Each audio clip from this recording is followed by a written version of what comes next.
Hello there, welcome to What the Flick. I'm so happy to see you. I'm so happy to have my good friends here with me. I'm Christy Lemire. Tara McNamara is back from Common Sense Media and from your 80s podcast that you're doing, which is called? 80s Movies, A Guide to What's Wrong with Your Parents. That is a thing. You have 6 jobs. You have many jobs like I do. And Jason Carter. Hi. So do we still say you're from RuPaul's Drag Race? You sure, Chris? For you, yes, you can. We say, is that an accurate way to describe you? You could say RuPaul's Drag Race. You could say Crazy Guy from the Valley. Okay. Whatever, depending on the mood. I go with just don't call me late for In-N-Out Burger. Other than that, yes. Whatever you want. Whatever you want. Co-host Pop Trigger. Pop Trigger, yes. That counts as a thing that you do. All right. So we have so much news, you guys. We have actual breaking news. Breaking news in the film world. All of Twitter is up in arms about this, and justifiably so. The Motion Picture Academy has come out with some big changes for the Oscar telecast, not in 2019, but in 2020. Okay, so it's going to be really different, starting with the fact that they are not going to air all of the categories live, and they're going to try and do the entire thing in 3 hours. They're going to show they're going to give a bunch of the awards out during commercial breaks, and then cut those in later on in the telecast, and they're going to add a category of most popular film. That's a millennial category. That's what you call.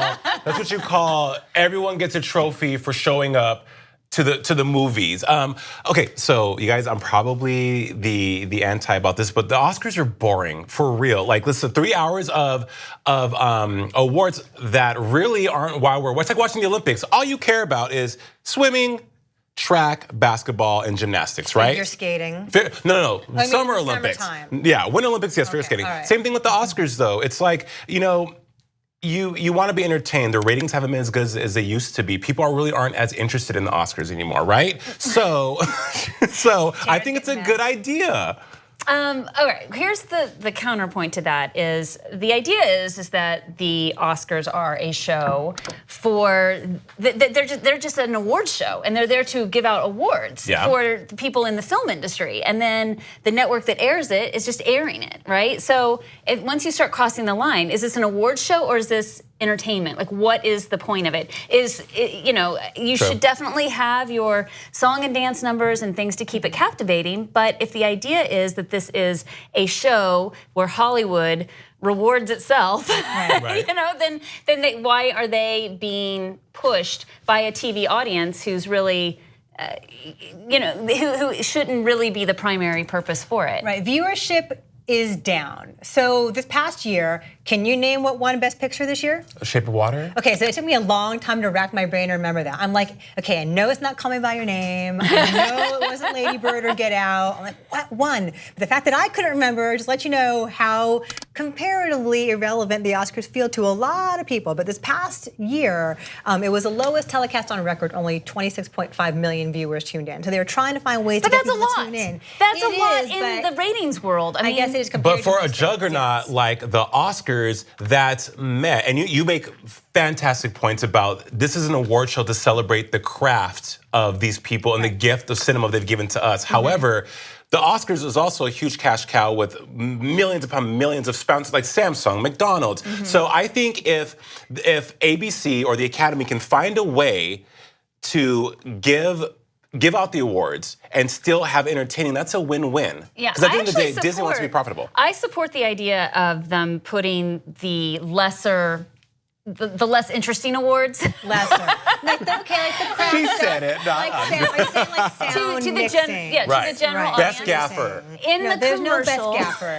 No, now you're being condescending to the Academy. There's no best gaffer. I mean, look, the Emmys is already doing this, right? They have a whole boring day where they give out awards all day long, and no one has to watch that. Right. And then they keep the goodies for the TV show. So I think that's one solution is, maybe you just say, okay, this is a TV show, so we're going to put these on TV, and then this is just us rewarding ourselves and acknowledging our amazing talents, and that goes on a different day. But I don't really mind the way that they're crafting that. And honestly, I don't mind the popcorn award. It just seems like pandering. It just seems like condescending. Like, okay, it suggests that you can't make a blockbuster which is also, technically masterful and worthy of the awards that they give out at the Oscars. It just seems like, oh, look, here's your fun award. This is for you guys to tune in. Maybe your favorite Marvel movie will win. Tune in and find out. It's like, are you going to get like a big bucket of green slime on your head when you win that award? You took the words right out of my mouth. It's like, what is this? The Teen Choice Awards? The BBMAs,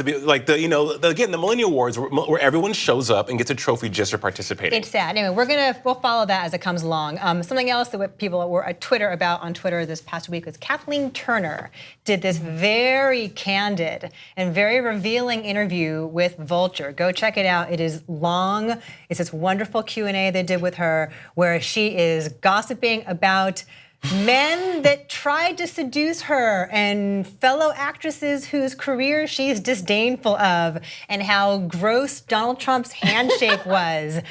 You've got to read this. What do you guys make of all of the salacious, juicy stuff in this article?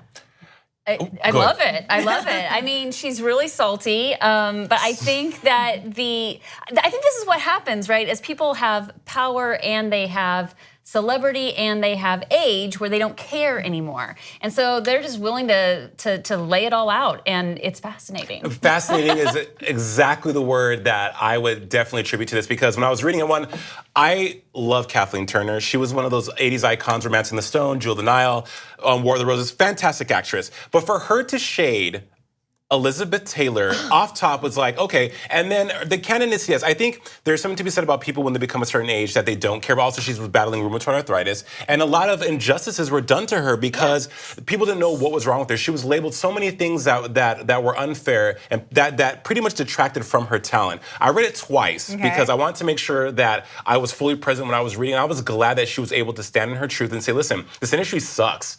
These actresses that are getting all these awards, these shows that are supposed to be super amazing that are just that. They are not. And someone needs to finally say that, regardless of whatever. It's like Quincy Jones' interview where he talked about Michael Jackson. It's just, the lid needs to be blown off of these things. And she was the perfect person to do it. I wanted like 5 cigarettes after I was done reading it. Yeah, I think, Terry, you're right. You reach a point in your career where it's like, screw it, let's just say it all.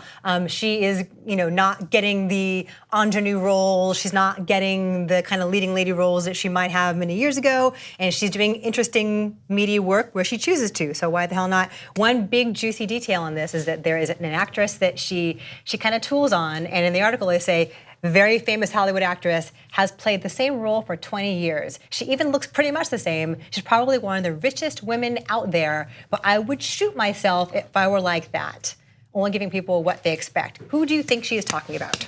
Go ahead. I want to hear this one. Real fast, who's your guess? Julia Roberts. No question, Julia Roberts. I would say Angelina Jolie. I was going to guess Diane Keaton. Because I'm trying to think who is her contemporary, age-wise. Is Diane Keaton one of the richest Hollywood actresses, I don't know. My other guess was Reese Witherspoon. But why tool on Reese? She's lovely and younger. And she did Wild. Anyway, really fast, we got to talk about LeBron James has a series coming out on Showtime. It is called Shut Up and Dribble. This is in response to a comment that Laura Ingraham made about him in response to his political comments about the president and politics in general. It's going to be out. It's looking at athletes and their role in making their voices heard and how they often get dismissed. What do you guys think about that? I think this makes sense for Showtime to do this. They have had success with these sort of political shows. All of a sudden I can't think of Who is America? Yeah. That's doing really well for them. The Circus, The Fourth Estate. So this makes sense for them. This, I feel like, is their wheelhouse. Yes, it's a three-part series. It's going to air in October. It's part of LeBron's burgeoning empire in the media. Stick around. We've got more movie news for you and trailers. Thanks.